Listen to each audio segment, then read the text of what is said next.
चलो तो okay friends, 12th के एग्ज़ाम्स स्टार्ट हो गए। आज फर्स्ट पेपर हो गया 11 तारीख, महाराष्ट्र बोर्ड की मैं ऑब्वियसली बात कर रहा हूँ। चलो तो फिर अभी आने वाले दिन हमारे जेई का रिज़ल्ट भी ऑलमोस्ट आज अनाउंस हो गया। ओके, फिर अप्रैल के महीने में सीईटी रहेगा। फिर जो बच्चे हमारे 11th हो गए, ख़त्म हो गया, जिनका वो लोग 12th स्टार्ट करेंगे। अब बहुत सारे बच्चे हमारे 11th का पूरा साल पढ़े बगैर 12th में आने के बाद उनको जेडब्ल्यू करना है, नीट करना है, सीईटी करना है, बोर्ड करना है, सारी चीज़ें करनी है। ठीक है, ऐसे भी बहुत सारे बच्चे हैं। जब हम लोग साइंस साइड को आते हैं तो तभी हम लोगों को डिसाइड करके आना होता है कि 2 साल हम लोग सोएंगे नहीं, 2 साल हम लोग पढ़ेंगे। ठीक है, चलो जो हुआ सुबह। फिर एक बार मैं ज़मीर जागीरदार एस्पायर क्लासेस से सोलापुर से मैं आपके सामने फिर एक बार खड़ा हूँ। मैं आज अभी क्या करने जा रहा हूँ, मैं जहाँ तक मेरा ऑब्जर्वेशन है वहाँ पर, जैसे कि मैं सोलापुर में हूँ, तो सोलापुर में देख रहा हूँ शुरुआत जेडब्ल्यू से हुई, समझ में नहीं आया, इसलिए फिर सीईटी में शिफ्ट हो गए। ठीक है, फिर ना जेडब्ल्यू समझ में आया, ना सीईटी समझ में आया, ना बोर्ड का सिलेबस, इसमें हम लोग फंसे रह गए। ठीक है, जो लोग 12th के स्टूडेंट्स जिससे भी ये गलतियाँ हुई, प्लीज़ अपने जूनियर्स को समझाओ कि हमको करना क्या है, किस तरीके से जाना है। पहले तो 11th जो है वो बेस है। ठीक है, आप लोगों ने पढ़ा नहीं है तो मैं आज आपके सामने उसी के लिए खड़ा हूँ। मैं 11th का जो बेसिक है, जो आपको मैं शॉर्ट में बताऊँगा, ऑब्वियसली ना मैं डिटेल्स में वीडियो में नहीं ले सकता। डिटेल्स में आपको चाहिए तो आप मुझे मेरे पर्सनल नंबर पर कांटेक्ट करो। मैंने कांटेक्ट नंबर दिया है, फिर एक बार दूंगा, डिस्क्रिप्शन में भी डाल देता हूँ। तो क्लास पर आएंगे तो वो तो आना पड़ेगा। जब तक हम लोग पुरानी जो मेथड थी ना, गुरुकुल, जब तक हम लोग जाएंगे नहीं तब तक पढ़ेंगे कैसे। ये सब नया नया टेक्निक्स, ऑनलाइन, ये वो, ये मैं आपके सामने खड़ा इसलिए हूँ, जो लोग मेरे तक आ नहीं सकते, बहुत दूर दराज के हैं, कोई देहात में है, वहाँ पर फैसिलिटी नहीं है, बस उनके लिए मैं खड़ा हूँ। जो लोग पॉसिबल है वो इजीली वो क्लास पर आ जाओ। नॉमिनल फीस तो रहेगी, गुरु दक्षिणा के बगैर लोग ना पढ़ पाएंगे, ना हम पढ़ा पाएंगे इन द सेंस हमारा काम ही वही है, तो घर तो देखना पड़ेगा। ठीक है ना, इतना तो फीस चार्ज करनी पड़ेगी, है ना। ठीक है, मगर ये हम लोग बिजनेस स्कूल के हम लोग नहीं खड़े हुए हैं यहाँ पर, समझिए आप। ठीक है, तो ये हम लोग क्या कर रहे थे, मैं बता रहा था, जो लोग अभी बोर्ड का एग्ज़ाम होने तक आप लोगों के लिए ये थोड़ी देर के लिए नहीं है, बट जो लोग अभी 11th से 12th में जा रहे हैं उन बच्चों के लिए ये लेक्चर्स हैं। और आफ्टर 12th जो लोग सीईटी देना चाह रहे हैं उनके लिए भी ये लेक्चर है। हमेशा मैथमेटिक्स डिफ़िकल्ट इसलिए होता है क्योंकि हमारा बेसिक अच्छा नहीं होता। बेसिक मतलब प्रॉब्लम स्टूडेंट्स को कहाँ पर है, वो 3/11 प्लस 7/5, ये प्लस माइनस करने में भी हमारी गलती हो रही है। बहुत सारे स्टूडेंट्स को देख रहा हूँ मैं, कोविड के बाद थोड़े से चेंजेस बहुत सारे आ गए, बच्चों का लिखने का प्रैक्टिस ख़त्म हो गया। मतलब बच्चों का मतलब आप ही का, एक तरफ देख रहा हूँ सिलेबस जो है ना बोर्ड का वो सिंपल होता जा रहा है, और दूसरी तरफ जेडब्ल्यू, नीट और सीईटी का सिलेबस डिफ़िकल्ट होता जा रहा है। मतलब इन शॉर्ट आपको प्राइवेट इंस्टीट्यूट की तरफ वेलकम बुलाया जा रहा है। सरकारी स्कूलों में ये सारी चीज़ें वो लोग बोलते हैं, जेडब्ल्यू, नीट हमारा रिस्पॉन्सिबिलिटी नहीं है, हम लोग सैलरी ले रहे हैं सिर्फ जूनियर कॉलेज का सिलेबस ख़त्म करने की, 10th का सिलेबस ख़त्म करने की, जो कि पेपर का लेवल बहुत ज़्यादा सिंपल हो गया है। पासिंग में तो कुछ रखे हुए नहीं है। जब 30 मार्क इंटरनल देंगे, 5 मार्क्स के लिए पासिंग है, तो कौन इसको पढ़ेगा, है ना? समझ रहे हो मुझे क्या बताना है? तो और इन रिजल्ट्स पर कुछ रखा नहीं है। इंजीनियरिंग स्टेट बोर्ड के जाना है तो सीटी देना पड़ेगा, सीबीएसई सेंट्रल बोर्ड से अगर इंजीनियरिंग करना है तो ये जेडब्ल्यू देना पड़ेगा। और ये एग्ज़ाम्स के लेवल तो बहुत भयंकर करके रखे हैं, बहुत डिफ़िकल्ट इसलिए क्योंकि हमारा बेस अच्छा है। एक्चुअली वो डिफ़िकल्ट नहीं है, वो डिफ़िकल्ट इसलिए हुआ है क्योंकि हमारा बेस जो है ना वो अच्छा नहीं है। मतलब 10th में हम लोग ऐसे वैसे पास हो गए। मैं 100 में से 2 से 4 बच्चों को छोड़ देता हूँ तो 95 स्टूडेंट्स का, 96 स्टूडेंट का वही हाल है। हाँ, ऑब्जेक्टिव यहाँ से मिल रहे, पासिंग बहुत आसान हो गया। तो इसलिए थोड़ा समझ कर रुको, चल रहा है तो चलने दो। ये मतलब वो बोलते हैं ना वो लोग, वो जो जूनियर कॉलेज के जो भी गवर्नमेंट टीचर्स हैं या फिर हमारे गवर्नमेंट स्कूल के भी टीचर्स हैं, अगर 10th के में हम लोग अगर वहाँ पर उनके पास जाएंगे, उनको बोलेंगे अरे इनका जेडब्ल्यू का नीट का फाउंडेशन लो, वो कहाँ से लेंगे, वो क्यों लेंगे? वो तो बोल रहे इसका मुझे सैलरी मिल नहीं रहा। हाँ, मुझे सैलरी मिल रहा है सिर्फ ये जो टेक्स्ट बुक गवर्नमेंट से दिए हुआ है, यहाँ से मुझे पढ़ाना है बस। और वो भी पढ़ाएंगे कैसे? क्वेश्चन आंसर के टाइम। मैं एक्चुअली गलती उन लोगों की भी नहीं है। कहाँ है हम लोग नहीं जजमेंट कर सकते।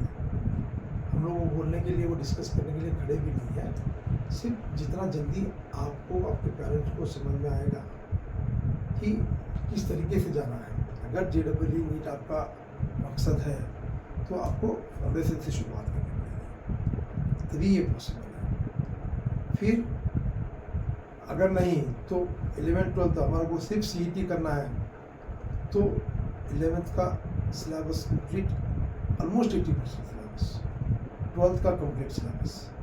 एक्चुअली वो बोल रहे हैं कि 11th का 20% आएगा, 12th का 80% आएगा, बट 11th के 20% में भी इनका 80% सिलेबस कवर है। तो ये भी हम लोग अच्छे से करते हैं, दिल से करते हैं। हमारे जैसे टीचर्स की अगर आप हेल्प लेंगे कि नॉमिनल फीस पे जो लोग हम लोग हैं, ज़रा ढूंढिए, ज़रा पूछिए, इंक्वायरी करिए हमारे बारे में भी, जहाँ से हमारे स्टूडेंट्स आपको मिलते हैं।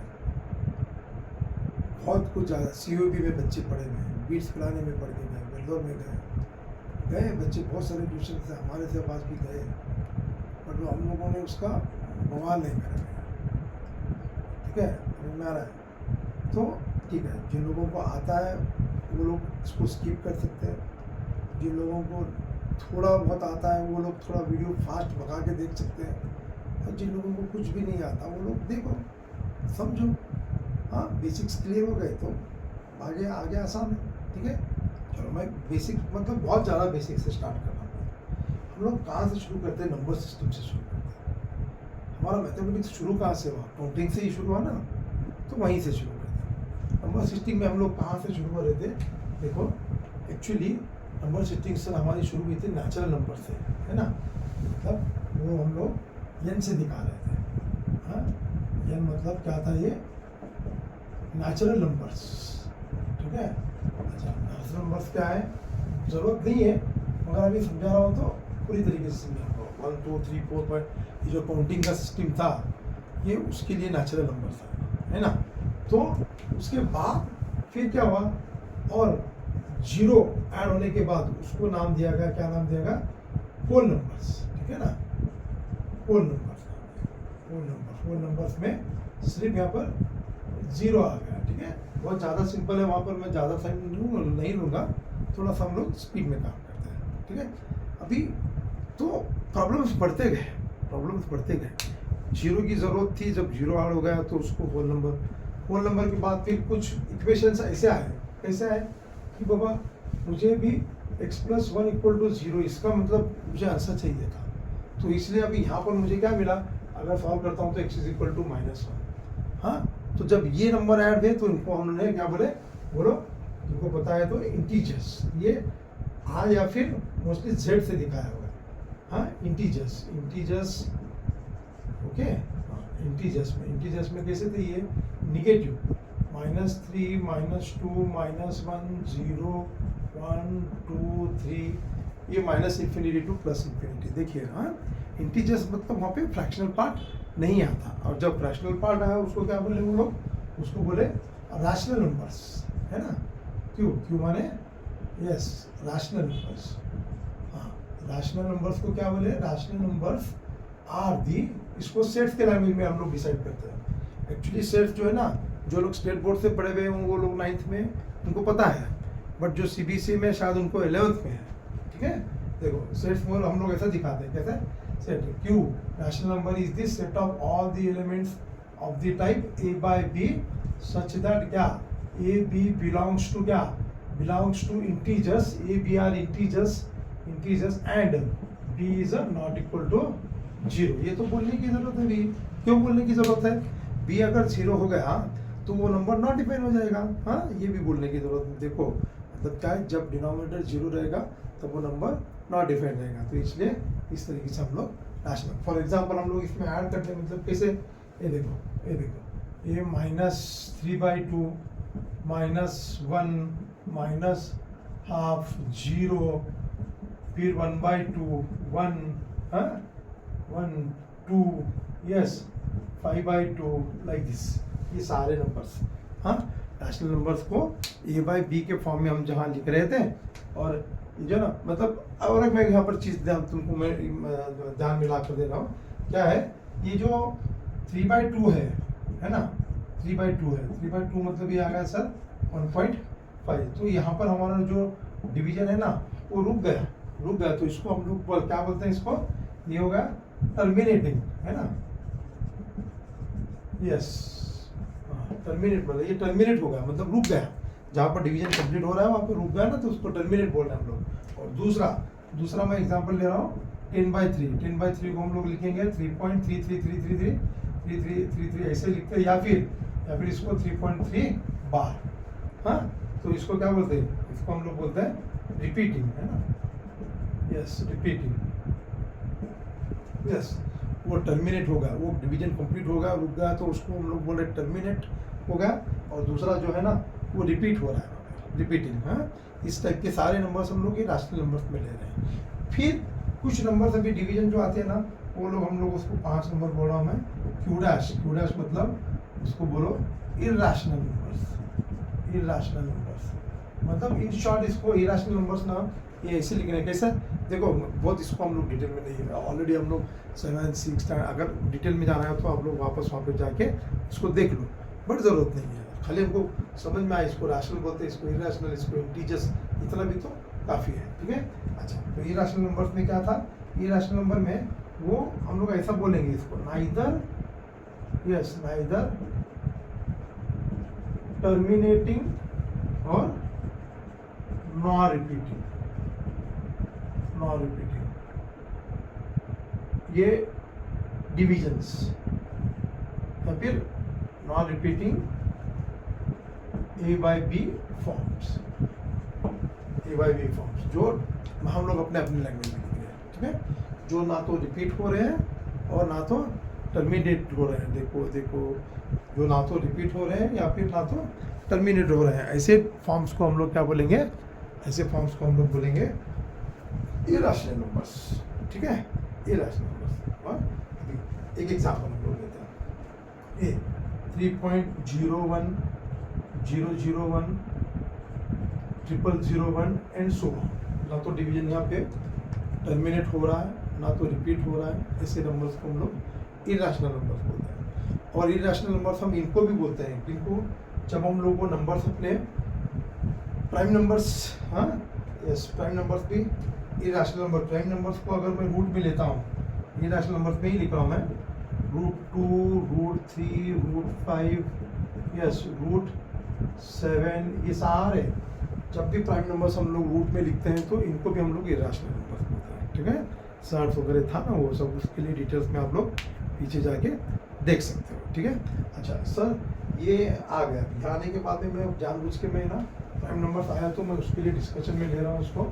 प्राइम नंबर्स को मैं 6 नंबर ले रहा हूँ। चलो यस, प्राइम नंबर्स, हाँ प्राइम नंबर्स क्या है? यस, प्राइम नंबर सर ऐसे नंबर, हम लोगों को डेफिनेशन आता है सर, ऐसे नंबर जिसको उसी नंबर से डिवीजन होता है या फिर 1 से डिवीजन होता है। तो ऐसा तो एक भी नंबर है, एक नंबर जो है ना उसको खुद से भी डिवीजन होता है, अपने आप से भी, मतलब और 1 से भी डिवीजन होता है। तो एक प्राइम नंबर है क्या? बट नहीं है। तो इसलिए प्राइम नंबर का अच्छा डेफिनेशन याद रखो। अच्छा वाला मतलब कैसा? परफेक्ट होता है। Prime numbers are the numbers क्या? Having 2 distinct devices. Numbers are the numbers, क्या बोलेंगे? हैविंग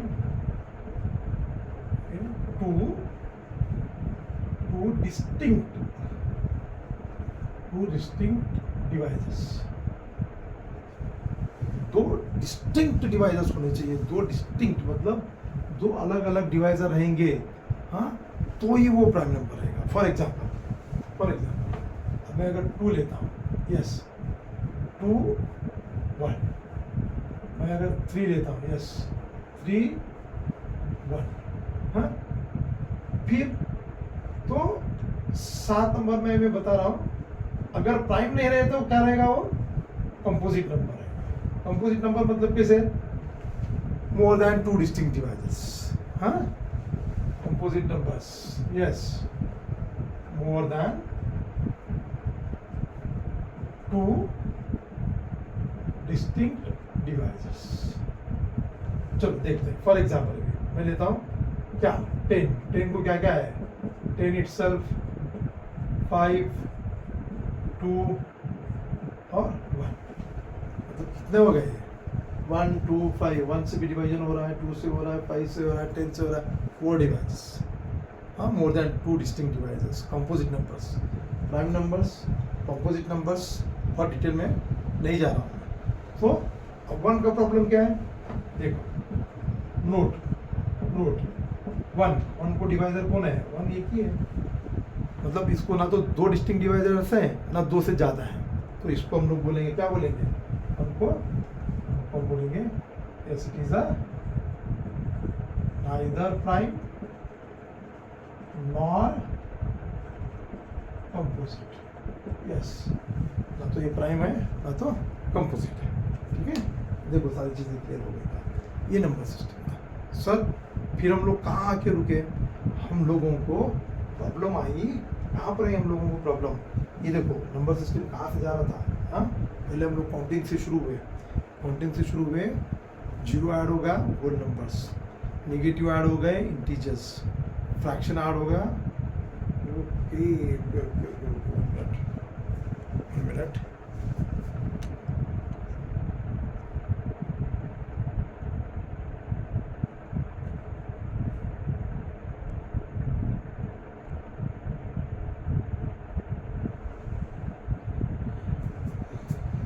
ठीक है, फ्रैक्शन ऐड हो गया, रैशनल्स, फिर उसमें रिपीटेड नॉन रिपीटेड है ना, हाँ, ना तो रिपीट हो रहा है ना टर्मिनेटेड हो रहा है, इरेशनल्स, फिर बाद में composite, prime, neither prime nor composite, even आपको पता है, ऑड आपको पता है, yes, even numbers divisible by 2, odd numbers not divisible by complete not divisible by 2, मतलब 3 अगर लेता हूँ 2 से डिवाइड करता हूँ तो 1.5 आएगा, और अगर मैं 4 लेता हूँ 2 से डिवाइड करता हूँ तो रिमाइंडर मेरा 0 रहेगा। तो इसलिए ये जो है मेरा वो जो 3 था वो ऑड नंबर हो गया और 2 था मेरा वो इवन नंबर हो गया। ठीक है, अच्छा, तो हम लोग फिर अभी आपस हम लोग क्या करो, मैं यहाँ से आगे इसको लेकर पढ़ते हैं। यहाँ आने के बाद ये लोग साइंटिस्ट रुके नहीं, फिर उनको प्रॉब्लम कहाँ पर आई? उनको यहाँ पर आके प्रॉब्लम, कहाँ पर आकर प्रॉब्लम आई? सर वो लोगों को यहाँ पर आके प्रॉब्लम आई। सर किधर आके प्रॉब्लम आई? वो लोग ये यहाँ पर आके रुक गए, -4 यहाँ पर आके वो लोग रुक गए। क्यों रुक गए? क्योंकि -4 मुझे अगर लिखना है तो मैं या तो इसको 2 × -2 लिखूंगा या तो -2 × 2 लिखूंगा, तो मैं इसको स्क्वायर रूट तो नहीं बोल सकता। हाँ, √4 लेता हूँ तो मैं इसको 2 और -2 लिख दो। क्यों? क्योंकि -2 इंटू -2 तो भी 4 आएगा, और ये 2 इंटू 2 करूँगा तो भी 4 आएगा। मतलब यहाँ पर ये इसका स्क्वायर रूट पॉसिबल नहीं है। तो फिर यहाँ से उन्होंने एक नई नंबर सिस्टम शुरू की। कैसे? इसको ऐसे लिखे, कैसे लिखे? हाँ, √-4 को √4 इंटू -1, और √4 मतलब +-2 और √-1 मतलब i। तो i को क्या बोला उन्होंने? i इक्वल टू √-1, इसको बोले इमेजिनरी यूनिट। और इस टाइप के नंबर्स को मतलब 2i, -3i, i, 4i, 3/2i, इस टाइप के सारे नंबर्स को वो लोगों ने अलग से नाम दिया। क्या नाम दिया इसको? Imaginary numbers. अच्छा, ये बताने की जरूरत क्यों है? तो इमेजिनरी, अच्छा, मैं रियल नंबर के बारे में बताया नहीं था। रियल नंबर्स मतलब क्या हो रहा है? रियल नंबर्स ये बताने की एक्चुअली ज़रूरत नहीं है। चलो, हाँ, रियल नंबर जो हम लोग आर्ट दिखाते हैं, ये सब नंबर्स में आ गए। रियल नंबर जो है ना, वो सुपर सेट है। किसका? सबका। रियल नंबर्स में नेचुरल नंबर्स आ गए, होल नंबर्स आ गए, और रैशनल आ गए, इरैशनल आ गए, इंटीजर्स, सारे नंबर्स आ गए रियल नंबर्स। हाँ, रियल नंबर्स के बाद जो हमारा नया आया system, imaginary numbers. Imaginary numbers को प्रॉब्लम कहाँ थी? जब अंडर रूट में -n आएगा तब।